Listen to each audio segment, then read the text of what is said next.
دیکھو اس واقعے میں ہمیں بڑا سبق کیا ملتا ہے کہ 3 کیٹیگری کے لوگ آئے ہمارے سامنے، ایک آدم، ایک فرشتے اور ایک شیطان، یعنی جن۔ فرشتے سے کیا ہوا؟ فرشتوں کو اللہ نے بتایا کہ گارے سے مخلوق پیدا کر رہا ہوں، سجدہ کر لو۔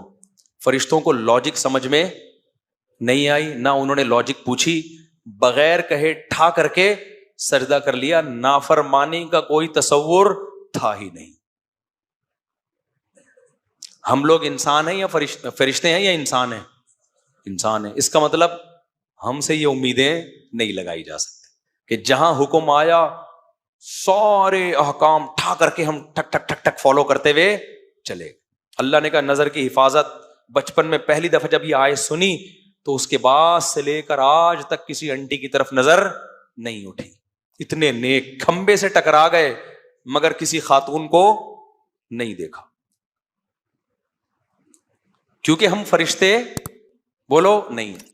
دوسری طرف شیطان تھا، شیطان کو کہا سجدہ کرو، اتنا ڈھیٹ، یعنی وہ 180 ڈگری پہ دوسری طرف نافرمانی میں، فرشتے فرما برداری میں 180 ڈگری پہ ادھر، لاجک واجک پوچھی نہیں، دھاڑ کر کے سردے میں گر گئے۔ دوسری 180 ڈگری پہ کون تھا؟ شیطان۔ اس کو کہا سجدہ کرو، اس نے یہ نہیں کہا نہیں کروں گا، لم اکن، اٹ ازنٹ پاسبل۔ یہ پورا ترجمہ جو اس کے بنے گا نا، لا اسجدو نہیں کہا، لا اسجدو کا مطلب ہے سجدہ نہیں کروں گا، لم اکل لاسجدا کا مطلب ہے it isn't possible to do this for me. یہ میں نے کہا تھا نا تھوڑی تھوڑی مجھے بھی آتی ہے، وہ بھی ثبوت ہو گیا، یہ میرے لیے پاسبل ہے ہی نہیں۔ یہ مطلب بنتا ہے اس کا، لم اکن، ایسا ہو ہی نہیں سکتا کہ میں ایسا ہوں ہی نہیں۔ یہ دوسری طرف 180 ڈگری پہ ہے کہ نہیں ہے؟ پھر اللہ نے جب ڈانٹ کے نکالا دفع ہو جائے یہاں سے، تو بھی کھوپڑی میں بات نہیں ہے، اور اڑ گیا، اور زیادہ کیا ہو گیا؟ اڑ گیا۔ بھائی اب تو میں ان کو بھی گمراہ کروں گا، میں تو جاؤں گا ان کو بھی جہنم میں لے کے جاؤں گا۔ یہ دوسری 180 ڈگری ہے۔ بیچ میں تھے آدم علیہ السلام، ان کی، ہم لوگ شیطان بھی نہیں ہے۔ کیا خیال ہے کہ جو اللہ کہہ رہے ہیں الٹا چلنا شروع ہو جائے؟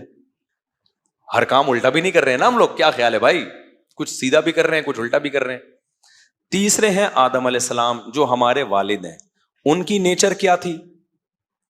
ان سے اللہ نے کہا کہ اے آدم یہ تیرے لیے جنت ہے، لا تقربا ہذہ الشجرہ، اس درخت کے قریب مت جانا، فتکونا من الظالمین، آپ ظالمین میں سے ہو جاؤ گے۔ شیطان نے آ کے ورغلانا شروع کیا، مزین کیا اس درخت کو، اتنا اٹریکٹیو درخت، اتنا خوبصورت، کچھ تو وجہ ہوگی جو اللہ نے روکا ہے، بلا وجہ تو اللہ بھی نہیں روکتا نا۔ اصل میں اس لیے روکا ہوا ہے، یہ واحد درخت ہے جسے کھاؤ گے تو موت ختم ہو جائے گی، ہمیشہ جنت میں ہی رہو گے۔ تو اتنی خوبصورت ہم جب بحیرہ ڈاؤن سے اتنا متاثر ہوتے ہیں تو آدم علیہ السلام جنت سے کتنا متاثر ہوئے ہوں گے؟ کیا خیال ہے؟ تو ڈر تو لگا ہوگا نا اللہ جنت سے نکال نہ دے۔ شیطان نے کہا اللہ نے جو کہا ہے نا یہ درخت نہیں کھانا، اصل میں ایکچولی یہ کہا ہی اس لیے ہے کہ یہ کھاؤ گے تو نکلنے کا آپشن ختم۔ تو اللہ میاں نے پہلے سے ہی کہا کہ بھئی یہ آپشن ختم نہیں کرنا ان کے لیے۔ ایسی الٹی سیدھی باتیں، فوسوس لہم الشیطان، تو ایسے دل میں چیزیں خیالات ڈال کے آدم علیہ السلام نے کہا ٹرائی کرنے میں کیا جا رہا ہے بھائی۔ ٹرائی کیا اور اللہ کی طرف سے ملی سزا۔ سب سے پہلی سزا کیا ملی؟ کتنی بڑی سزا تھی، دونوں سے کپڑے چھین لیے اللہ نے، جنت سے نکالا بعد میں ہے، لباس پہلے سینا، دونوں برہنہ ہو گئے۔ اس سے پتہ چلتا ہے عزت دار آدمی کے لیے بے لباس ہونا سب سے بڑی سزا ہے، اور گورا فطرت سے کتنا دور ہے بے لباسی کو ماڈرنزم، اور فخر کرتا ہے۔ چڈی پہن، اگر کوئی پورے کپڑے پہن کے گھوم رہا ہو میٹرک پاس، اگر گھٹنے سے نیچے نیکر پہنچ کے گھوم رہا ہو اس کا مطلب تھوڑا سا بزنس کرتا ہے، ماڈرن فیملی ہے بھائی۔ چڈی پہن کے گھوم رہا ہو بھائی یہ ایجوکیٹڈ لوگ ہیں، یہ ہماری طرح چھچورے نہیں ہیں، بیکورڈ لوگ نہیں ہیں۔ پورے کپڑے پہن کے گرمیوں میں بھی کیا کریں؟ آپ جاؤ نا آسٹریلیا کے ساحل پر جاؤ کبھی، چڈیاں، ملیشیا میں گیا ہوں میں، چڈی پہن کے گورے بیٹھے ہوئے، تو ان کی گوریاں وہ تو الگ ہی حساب ہے، ان کو تو اس پہ بھی غصہ آ رہا ہوتا ہے یہ چڈی بھی کیوں ہے، وہ تو گورنمنٹ کا لا ہے کہ چڈی اتارنے پر پابندی ہے، ورنہ آپ دیکھتے چڈیاں مارکیٹ سے کیا ہو جاتی، شارٹ۔ یہ گدھا پن ہے, ہم فطرت سے دور ہو گئے ہیں. میاں بیوی ہیں جبکہ ان دونوں کا ایک دوسرے سے پردہ نہیں ہے, لیکن نارمل حالات میں میاں بیوی میں بھی حیا ہوتی ہے تو وہ کپڑے پہن کے بیٹھتے ہیں, برہنہ نہیں گھوم رہے ہوتے گھر میں, شرم آتی ہے ان کو بھی. تو جب میاں بیوی ایک دوسرے سے اللہ نے لباس چھینا, اور قرآن کہہ رہا ہے اتنا آدم علیہ السلام اور اما ہوا ڈسٹرب ہوئے ہیں, تفقا یخصفان علیہما من ورق الجنہ, درخت کے پتے توڑ توڑ کے اپنے اوپر ڈال رہے ہیں, حالانکہ دیکھنے والا کوئی نامحرم نہیں ہے. اما ہوا کو آدم سے شرم آ رہی ہے, اور حضرت آدم کو کس سے شرم آ رہی ہے؟ اما ہوا سے. تو اللہ نے بتایا کہ حیا میں انسان ایکسٹریم لیول پہ پہنچا ہوا ہونا چاہیے. بے لباسی یہ انسانیت نہیں ہے. آج کہتے ہیں بے حیائی کا کپڑوں سے کیا, لبرل طبقہ جو آ رہا ہوتا ہے نا, بھائی خاتون کی مرضی ہے وہ پورے کپڑے پہنے آدھے پہنے, آپ اپنی نظر نیچے رکھیں, تو پھر کچھ بھی نہ پہناؤ اس کو. تو یہ حیا جو ہے نا, حیا یہ ایمان کا حصہ ہے. تو ہم ہر چیز گوروں سے لے رہے ہیں بھائی, وہ نیچر سے ہٹ گئے ہیں وہ لوگ. تو عورت کو بھی چاہیے پراپر ڈریس میں رہا کرے. شوہر سے شرم آ رہی اما ہوا کو, اور آج عورتوں کو غیر مردوں سے شرم نہیں آ رہی. وہ ایک عورت گئی نا کسی دکاندار کے پاس, شلوار کا کپڑا چاہیے, تو کہنے لگی تھوڑا سا اور باریک دے دیں, آج کل یہی ہو رہا ہے, یہ تو بہت موٹا ہے. اس نے کہا یہ لے لو, اس نے کہا تھوڑا اور باریک. اس نے دکاندار نے کہا یہ لے لو, اس نے کہا اور باریک. تو وہ دکاندار نے کہا میڈم اسی میں سب نظر آ جائے گا, اس میں بھی فل نظر آئے گا, جو آپ چاہ رہی ہیں نا اس میں آپ ٹرائی کر کے دیکھ لیں, فل نظر آئے گا اس میں. آدم کی جو ہم انسان ہیں نا, تو ہم نے نہ فرشتوں کو فالو کرنا ہے, نہ ہم نے کس کو فالو کرنا ہے, شیطان کو.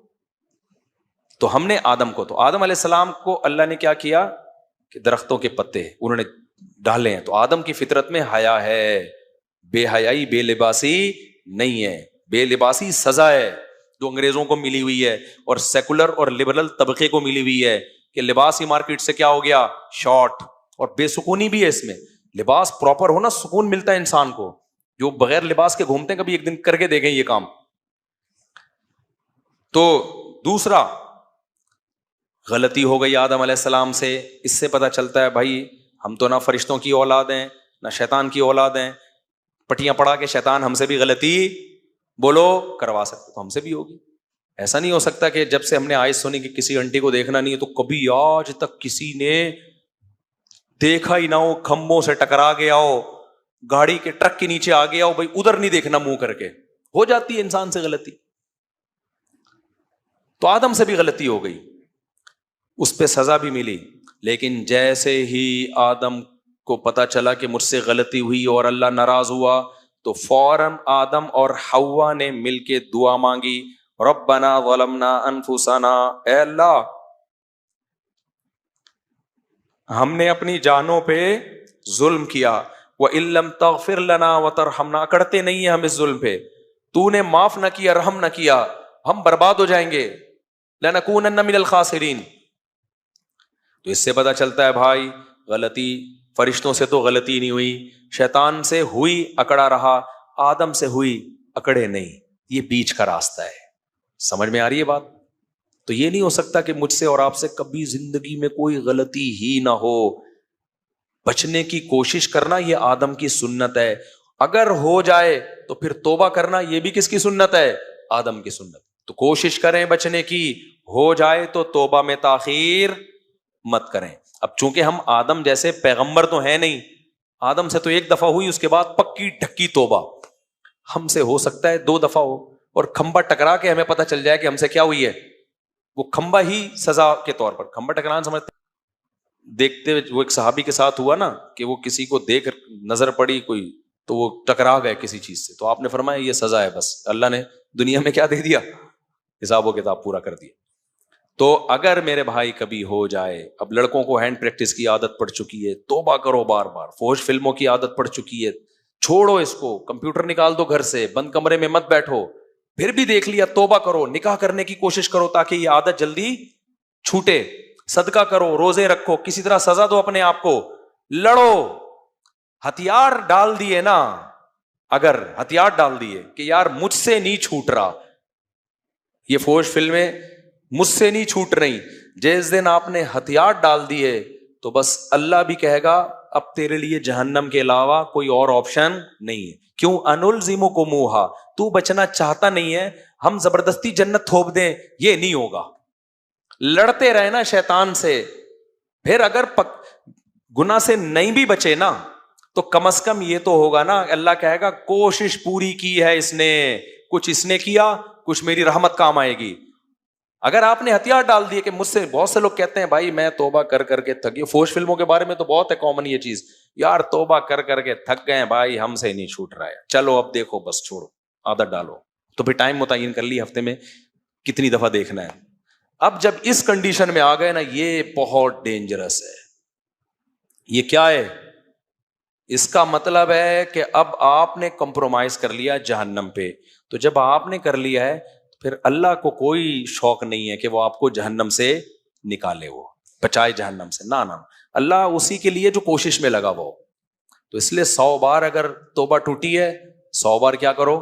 توبہ. ایک آخری بات کر کے، حکیم اختر صاحب رحمہ اللہ تعالیٰ ایک بڑی پیاری مثال دیا کرتے تھے. کہتے تھے خراب چیز اگر ٹوٹ جائے تو جوڑی نہیں جاتی، اس کو اٹھا کے پھینک دیا جاتا ہے. ایک پیالہ آپ کے پاس پتھر کا تھا، چینی کا پیالہ تھا، ٹوٹ گیا، کون گھنٹوں بیٹھ کے جوڑتا ہے؟ اٹھا پھینک. مٹی کا پیالہ ہے دوسرا لے لے. لیکن اگر وہ سونے کا پیالہ ہو اور ٹوٹ جائے تو کیا کچرے میں پھینک دو گے؟ ایلفی سے دوبارہ جوڑو گے. پھر ٹوٹ گیا پھر جوڑو گے، پھر ٹوٹ گیا پھر جوڑو گے. فرماتے تھے اللہ سے تعلق یہ سونے کے پیالے سے زیادہ قیمتی چیز ہے. یہ ٹوٹتی ہے گناہ سے، جڑتی ہے توبہ کی ایلفی سے. اور فرماتے تھے یہ ایلفی الفت سے نکلا ہے. سمجھ رہے ہیں نا؟ یہ ایلفی کہاں سے نکلا ہے؟ الفت. تو الفت محبت نا، اللہ سے کی نافرمانی کی تو اللہ سے نفرت، ایک قسم کی نفرت ہی ہے یہ. تو الفت کیسے ہوگی؟ توبہ سے. تو وہ توبہ کی الفی سے یہ تعلق کیا ہوگا؟ دوبارہ جوڑا جائے گا. تو اللہ سے تعلق گناہ کر کر کے بار بار ٹوٹ رہا ہے، تو یہ تعلق اگر کم درجے کی چیز ہے، کچرے میں پھینکنے کی چیز ہے تو پھینک دو.